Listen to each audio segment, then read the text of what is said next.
Hola amigo, amiga, soy el Dr. Santos, bienvenido, bienvenida a tu canal.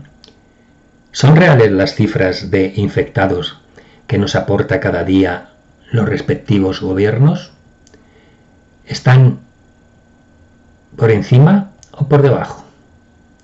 ¿La tasa de mortalidad es tan alta? Hay grupos de científicos que están estudiando que el número de infectados es muchísimo mayor a lo que realmente nos dicen. Concretamente en España hablamos de 130.000 infectados en el momento actual. Un estudio de un grupo de científicos de Londres viene a decirnos que el número real de infectados en España estaría cercano al 15%.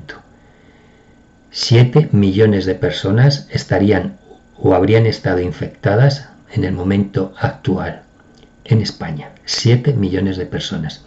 Si eso es cierto, si los estudios de estos científicos son ciertos, esto va a marcar un cambio radical en la evolución de la pandemia y en las maneras y formas de actuar contra ella. Estate atento al vídeo. Voy a intentar explicártelo todo, a nivel de España y a nivel mundial. Te doy las gracias, como siempre, por tu atención y vamos con el análisis. Bueno, pues voy a intentar contestar a la pregunta de cuántos infectados hay en España y cuántos infectados puede haber en el mundo y en algunos países más.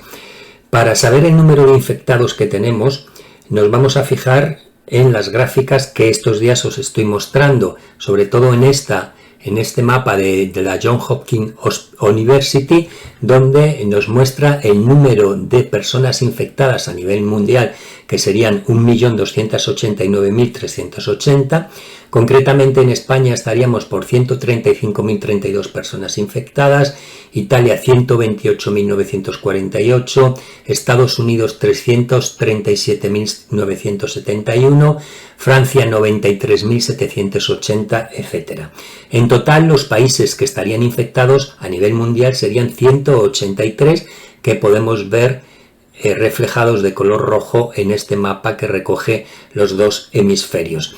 Las personas que por desgracia han padecido por esta enfermedad, por el COVID-19, serían 70.590, de ellos España estaría con 13.055, Italia con 15.887 y Francia, que va subiendo también, con 8.078, y el resto de personas hasta llegar a las 70.590. Y el total, y este es un dato importantísimo, de personas que han sido curadas, que es el gran dato de esperanza, serían 270.372 personas recuperadas, curadas de la enfermedad. ¿Esto nos indica más o menos las personas que están infectadas? Pues no. ¿O las personas que se han infectado? Pues no. ¿Por qué?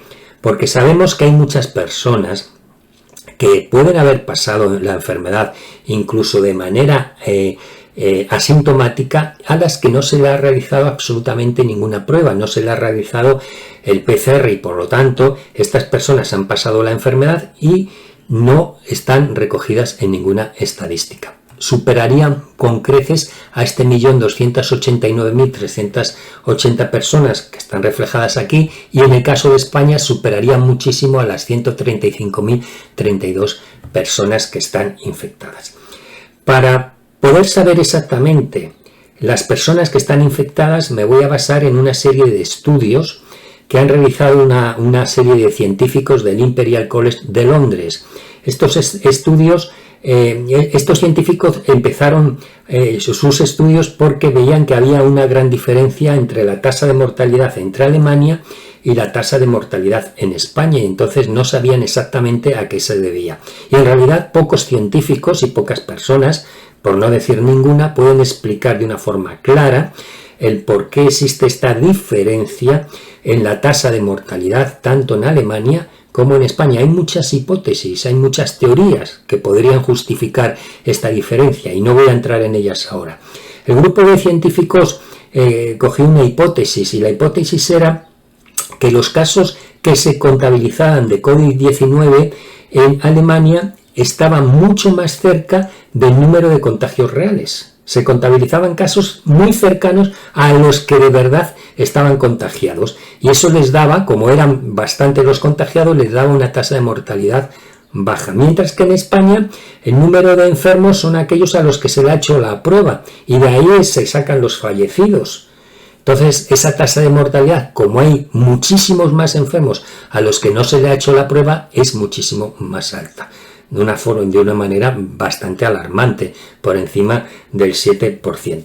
Esto es lo que nos indicaban más o menos estos científicos, que en Alemania hay, y con esta información nos venían a decir que las estimaciones que hacían ellos de las personas realmente infectadas a través de este estudio para explicar la diferencia de la tasa de mortalidad entre Alemania y España, que las personas infectadas aproximadamente en Alemania serían unas 600.000 personas, lo que supondría aproximadamente el 0,7% de su población. Mientras que en España, y este es el dato importantísimo, se alcanzarían los 7 millones de personas infectadas. 7 millones de personas infectadas, que sería aproximadamente el 15% de la población. 7 millones de personas infectadas. Claro, con estos datos uno se pregunta, ¡qué barbaridad! El 15% de la población española infectada, 7 millones de habitantes infectados. Esto es una barbaridad. Y entonces podemos preguntarnos, ¿para qué han servido las medidas de contención? ¿Para qué ha servido este confinamiento que ha paralizado prácticamente toda la sociedad? ¿Que ha paralizado prácticamente la economía de un país? Si resulta que tenemos el 15% de la población infectada, 7 millones de españoles, que según este grupo de científicos están o pueden haber pasado la enfermedad. ¿Para qué ha servido? Y volvemos a lo de siempre, pues esto ha servido para aplanar la curva. Esta frase que ya conocemos prácticamente todos. ¿Pero qué significa aplanar la curva? Aplanar la curva, y este es un concepto que tiene que quedar muy claro, no significa que vamos a cortar la expansión del virus. Ya, lo cortamos, como en un principio se dijo. Recordar que el primer vídeo que saqué yo fue que la estrategia no era cortar la expansión del virus, sino que el virus se fuera extendiendo, porque de forma natural se iba a extender, se fuera extendiendo poco a poco para no colapsar el sistema sanitario. En aquella época, cuando yo hace muy poco tiempo saqué el virus, prácticamente nadie hablaba de eso. Podéis ver el vídeo que os lo dejo aquí. Entonces, aplanar la curva significa repartir los contagios a lo largo del tiempo. ¿Para qué? Para que el sistema sanitario no se colapse. Y si el sistema sanitario no se colapsa, ¿qué conseguimos? Salvar a las personas, evitar muertes, tener camas hospitalarias para aquellos que lo necesiten, tener camas de UCI para aquellos que lo necesiten. Esa es la importancia de aplanar la curva. Vamos a tener 7 millones o tenemos 7 millones de infectados, pero la curva se tiene que aplanar para que nuestro sistema sanitario no se colapse, con el objetivo de evitar muertes, de tener camas de UCI, porque una cama de UCI puede salvar una vida, junto con los profesionales, magníficos profesionales que están atendiendo nuestra sanidad pública. ¿Sí? Para eso sirve aplanar la curva. ¿Y por qué? Porque al COVID-19, lo dije yo en aquel vídeo y lo están diciendo todo el mundo, no hay quien lo pare. Va a seguir su evolución natural, su evolución normal. Esta enfermedad no hay quien lo pare. Bueno, voy a rectificar. Hay algo que sí lo puede parar. Y ese algo se llama inmunidad. Inmunidad con mayúsculas. Esto es lo que puede parar la progresión de este virus. ¿Cómo conseguimos la humanidad? Pues o has pasado la enfermedad, has pasado la infección y tienes ya anticuerpos que te dan esa inmunidad, o hay una vacuna. Son las dos formas de conseguir la inmunidad. Así podemos parar la expansión de este virus, con la inmunidad. La vacuna. Hay muchos países que están investigando con la vacuna, pero la mayoría están en fase 1. Tenemos que llegar hasta la fase 4, año y medio, hasta poder disponer de la vacuna que nos dé esa inmunidad que de alguna forma pararía la progresión del virus.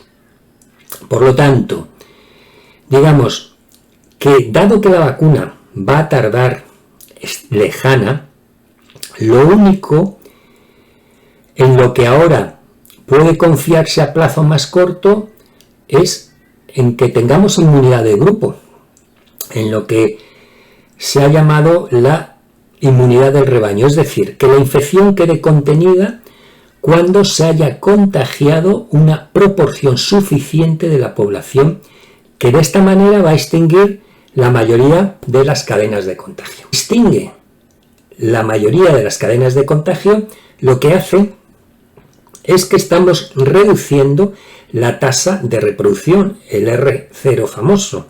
La tasa de contagio va disminuyendo. Fijaros que en España la tasa de reproducción, la tasa de contagio, está cercana al 1, R0 cercano a 1. En algunas comunidades autónomas incluso ya está por debajo de 1. Mientras que cuando empezamos con las medidas de contención, el R0 en España estaba en 3. ¿Qué significa? Que una persona podía contagiar a 3 y eso luego era proporcional, exponencial. Ahora no, ahora está cercano a 1. Digamos que la cadena de contagios va a romperse prácticamente cuando el R0, la tasa de contagios, esté por debajo de 1. Ahí podemos decir que la epidemia está controlada. Y esto, insisto, se va a conseguir cuando el porcentaje de la población tenga inmunidad, un porcentaje alto de la población tenga inmunidad. ¿Y cuál es el porcentaje de la población importante para tener esa inmunidad? No hay acuerdo entre la mayoría de los científicos al respecto. Estos científicos del Imperial College de Londres nos dicen esto, que aproximadamente los españoles, España tiene un 15% de su población contagiada, por lo tanto va a tener 7 millones aproximadamente de población infectada. Y van más allá.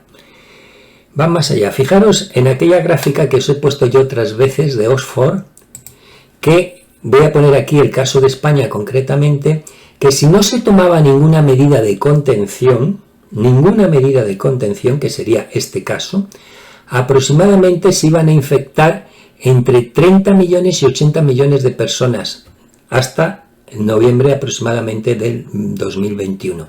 Entre 30 y 38 millones de personas se infectarían en España, que significaría entre el 65 y el 82% de la población, si no se toma ninguna medida de contención, cosa que no ha ocurrido. ¿Os acordáis que si se tomaba el 50% de medidas de contención, como las que se han tomado ahora, fijaros cómo se quedaba la gráfica, disminuía considerablemente? Pero en este caso, si no se toma ninguna medida de contención, estaríamos aquí y se infectarían entre 30 y 38 millones de personas. Claro que esto nos llevaría a un pico altísimo en muy corto periodo de tiempo, esto colapsaría totalmente el servicio sanitario y las muertes serían imparables. Por eso había que tomar medidas de contención. Se hubieran inmunizado de 30 a 38 millones de personas, pero hubieran muerto miles y miles y miles y miles de personas, si no se hubiera tomado ninguna medida de contención. Los científicos del Imperial College de Londres van más allá y dicen que si no se toma ninguna medida de contención, así como los de Oxford dicen entre el 65 y el 82% de la población, estos dicen el 90% de la población.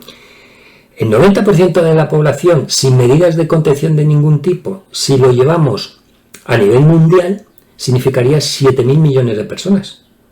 7.000 millones de personas contagiadas. Imaginaros la cantidad de muertes, de millones y millones y millones de muertes que se producirían en el mundo, sin medidas de contención. De ahí la importancia de tomar medidas de contención. Pero resumiendo con lo que estamos diciendo, lo que estos expertos nos están diciendo es que hagamos lo que hagamos, incluso con las medidas más restrictivas que se puedan tomar, como las que se tomaron en Wuhan, en China, incluso con esas medidas totalmente restrictivas, mientras no se disponga de una vacuna que fuerce la inmunización de todas las personas, por supuesto que se vacunan, que se vacunen, el virus será imparable. Seguirá avanzando hasta llegar a su máximo natural de contagios. Mientras, por muy fuertes que sean las medidas, mientras no tengamos inmunización, mientras no tengamos una vacuna, hay que mentalizarse que el virus va a seguir avanzando. Y estos científicos nos lo muestran fundamentalmente en unos gráficos, es decir, todo esto debemos entendernos que todas estas medidas no van a desaparecer y esto no se va a arreglar en 2 o 3 meses. Muchos nos estamos preguntando, ¿este estado de alarma cuándo va a terminar? ¿Luego qué vamos a hacer? ¿Una vida normal? ¿Todo va a ser igual? No va a ser igual. La salida, llamémoslo así, va a ser muy escalonada. Esto, insisto, este confinamiento y esta situación no se arregla en 2 o 3 meses. Muchísimo más tiempo. Fijaros, este grupo de científicos nos lo muestran aquí en esta gráfica. ¿Qué va a pasar a partir de ahora? Si nos fijamos bien en la gráfica, a partir de ahora vemos que el virus va a evolucionar de manera así distinta. Va a tener sus picos, va a bajar, va a volver a tener sus picos a lo largo de los siguientes meses hasta noviembre del 2021, más o menos será la fecha en la que se pueda disponer de una vacuna que nos dé a todos inmunidad contra esta enfermedad. En estos rectángulos azules, estos científicos representan las medidas de contención que cada país puede poner en marcha o va a poner en marcha para que la progresión del virus sea más lenta y vaya disminuyendo poco a poco. Llegará un momento que ha disminuido considerablemente, se retirarán esas medidas de contención, volvemos a la vida, entre comillas, más o menos normal, hasta que el virus nos dé otro piquito. Se vuelven a tomar las medidas de contención, vuelve a bajar y vuelve a subir y volvemos a tomar medidas de contención. Y así vamos a estar bastantes meses. Esto es una realidad. Las medidas de contención, las que tenemos ahora, aislamiento social, medidas higiénicas, se cerrarán colegios, se cerrarán universidades, se cerrarán recintos deportivos, etcétera, etcétera. Se impedirán manifestaciones con conglomeración de muchas personas, tendremos que ir a los espacios públicos guardando la distancia de seguridad durante muchos meses. Esto es una realidad, esto es lo que va a ocurrir. ¿Por qué? Porque mientras no haya una inmunización, el virus sigue su trayectoria natural. Al virus no hay quien le pare y va a seguirlo, como especifican aquí muy bien estos científicos, va a seguir esta evolución que estamos viendo aquí. ¿De acuerdo? Por lo tanto, y sin contar a corto plazo con la vacuna, y esto es muy importante, ni con un tratamiento específico ahora mismo no tenemos la vacuna, insisto, año y medio, no hay un tratamiento específico para la enfermedad. Sí se están investigando muchos tratamientos con antivirales, con corticoides a grandes dosis, con antipalúdicos, etcétera, que están siendo efectivos, sobre todo cuando hay una fibrosis pulmonar importante, que el paciente prácticamente está muerto, o en aquellos pacientes donde hay los macrófagos, como estamos viendo en otra serie de análisis científicos que se están llevando a cabo, pues hay una tormenta de citoquinas, etcétera, etcétera. Bien, pero mientras no haya un tratamiento específico y no tengamos la vacuna, puede entenderse que el país que va a tener más éxito contra la epidemia será aquel que consiga llegar antes a la inmunidad, será aquel país que consiga llegar antes, poquito a poco, gradualmente, a la inmunidad del rebaño, a la inmunidad del grupo.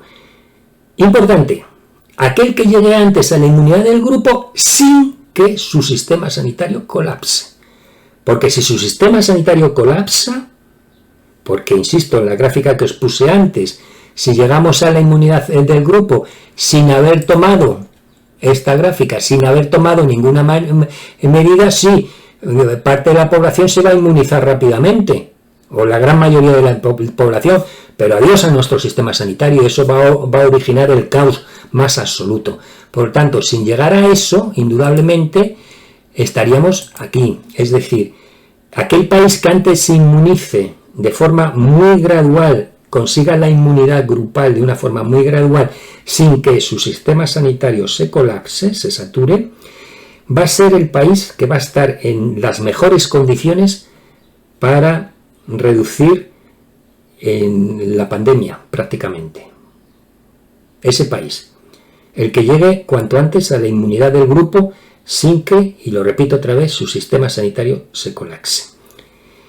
La pregunta sería entonces, ¿cuál es el país ahora mismo que está más cerca de la inmunidad grupal? ¿Cuál es el país? Según los datos que tenemos aquí, y nos vamos también a esta investigación que ha hecho este grupo de científicos, este sería el porcentaje de la población infectada europea. Fijaros, Austria 1,1%, Bélgica 3,7%, Dinamarca 1,1%, Francia 3%, Alemania 0,72%, Italia 9,8% de su población infectada, España 15% de su población infectada. ¿Qué significa eso? Que España e Italia, que tienen el porcentaje de su población más infectada, el más alto, en España casi 7 millones de habitantes en el momento actual, será más, son los países que más cerca están de conseguir la inmunidad grupal, de hacer frente a esta pandemia, de tener éxito, a pesar de todo. Y poco a poco, estos dos países, con este porcentaje de población infectada, están consiguiendo además que su sistema sanitario no se colapse, aunque está en muchos casos al límite, pero están consiguiendo que su sistema sanitario no se colapse. ¿Por qué están haciendo esto además? ¿Y por qué lo sabemos? Porque se están salvando muchas vidas, muchísimas vidas. España e Italia, hoy por hoy, serían los dos países que antes pueden conseguir la inmunidad grupal de una forma gradual sin que su sistema sanitario se colapse. Concepto que debe quedar muy claro. Claro, pero con todo esto podemos hacernos una serie de preguntas. Ya, pero sí, muy bien, pero ¿quién me dice a mí que todos estos datos son ciertos? Que en España concretamente está el 15% de la población infectada, 7 millones de habitantes, o en Italia 9,8%. ¿Quién me dice a mí que esto es cierto? Pueden ser más, con lo cual estaríamos más cerca de esa inmunidad grupal. O pueden ser muchísimos menos y acercarnos a las cifras de contagios que se están dando actualmente. Claro, esto no lo sabemos, pero lo vamos a saber muy prontito. Cuando se empiecen a hacer los test rápidos, cuando se empiecen a hacer los test serológicos que nos digan si las personas tienen anticuerpos contra la enfermedad. Y se están haciendo ya, y se van a empezar a hacer de forma masiva, porque es necesario hacerlos, para saber exactamente cuál es el número de personas que está inmunizada. Si estamos cerca de romper la cadena de contagios, porque nuestro R0 está por debajo de 1. Y se rompe porque si tenemos personas con anticuerpos, estas personas ya no infectan a nadie. Pueden incorporarse a su vida laboral, a su vida normal, etcétera, etcétera. Y eso lo vamos a saber con los test que midan los anticuerpos contra la enfermedad. Lo vamos a saber muy prontito. Otra pregunta que nos podemos hacer, si estos datos fueran ciertos, lógicamente la tasa de mortalidad es muchísimo menor de la que tenemos actualmente, porque se está haciendo sobre personas confirmadas, no sobre las teóricas personas que puedan estar infectadas. Según esto, la tasa de mortalidad podría estar muy cercana a la tasa de mortalidad de la gripe, con algunos matices por el efecto retraso y por otra serie de cuestiones, muy cercana de la gripe. Pero claro, eso nos alejaría muchísimo de las tasas de mortalidad que estamos viendo ahora mismo y que son verdaderamente alarmantes, como del 7 y pico por ciento, 8% de tasa de mortalidad. Podría ser, por lo tanto, de 0,1 más o menos similar al de la gripe. Pero estamos viendo una cosa, ¿por qué la mortalidad? Sí, la tasa de mortalidad podemos decir que es de 0,1, pero vemos que hay mucha gente que se muere, sí, lo estamos viendo. Y eso está creando un pánico importantísimo, por cierto que sí. ¿Por qué entonces la gente puede pensar que la mortalidad es tan alta?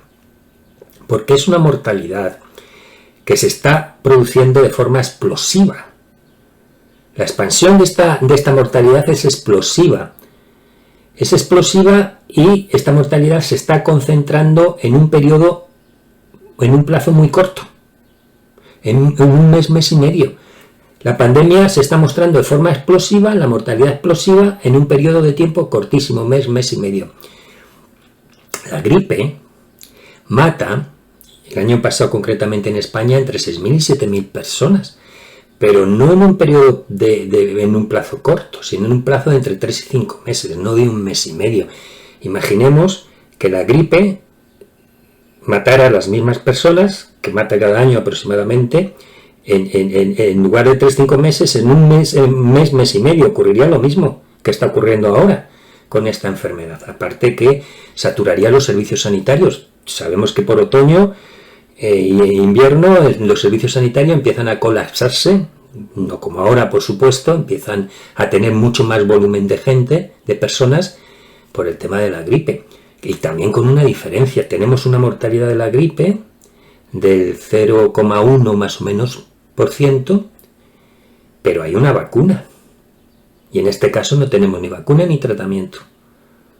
Y la mortalidad no es el 7. Si manejamos estas cifras que estamos hablando, sería muy parecida a la de la gripe estacional. ¿Qué nos va a deparar el futuro entonces a partir de ahora? Pues el futuro va a ser algo similar a lo que pusimos antes, a la gráfica esta. Nos va a deparar esto. Vamos a estar unos meses hasta que tengamos inmunidad, bien la inmunidad que nos va a proporcionar la vacuna, o bien la inmunidad que consiga cada país con la inmunidad del rebaño, con los grupos, con grandes grupos, grandes porcentajes de población que estén inmunizada. Vamos a tener periodos donde la curva va a seguir creciendo, donde se tomarán medidas de contención y donde haremos, entre comillas, una vida normal, volveremos otra vez a las medidas de contención, volveremos otra vez a la vida normal, etcétera, etcétera, etcétera. Y el recorrido va a ser muy similar en todos los países del mundo, muy, muy similar. Y concretamente España e Italia estarían a la cabeza de esa hipotética inmunización. En el mejor de los escenarios, vamos a poner un buen escenario, estos epidemiólogos de Londres dicen que este virus puede causar aproximadamente 20 millones de muertes, en el mejor de los escenarios. Y es algo que lógicamente entre todos tenemos que asumir. Pero también, según estos expertos, hay que ver que las medidas que se han adoptado, estas medidas de contención, están salvando muchas vidas. ¿Por qué? Porque están evitando que el sistema sanitario se colapse, porque están consiguiendo que la curva se aplane y porque están consiguiendo que este virus, que no hay quien lo pare, vaya de una forma lenta y no brusca. Y frente a las 28.000 o 30.000 muertes que se han producido en los países europeos, que son muchas muertes, hay más de 60.000 personas curadas y 20.000 de ellas en España. Y eso es un dato de esperanza, es un dato que hay que resaltar y es un dato muy, muy importante. Indudablemente, el número de muertos es alto y se ha forzado muchísimo el sistema sanitario. En muchas comunidades autónomas, concretamente aquí en España, en Madrid, el sistema sanitario está muy, muy forzado, mucho más allá del límite. Pero sin olvidar que cada muerte indudablemente es una tragedia, porque lo es una tragedia. Todo esto, si es cierto, y yo creo que sí, que tenemos ese porcentaje de personas infectadas que nos puede acercar cada vez más a esa inmunidad de grupo, a esa inmunidad grupal que nos defienda de esta enfermedad hasta que podamos tener una vacuna. Si eso es cierto, creo que tenemos motivos suficientes para tener esperanza, para pensar que las cosas van a solucionarse y se están solucionando cada vez más y mejor, y que de esta salimos. Pues muy bien, espero haberte aclarado algo. Si te ha gustado el vídeo, dale a like, apúntate a mi canal, dale a la campana para recibir vídeos nuevos y te veo en el siguiente vídeo.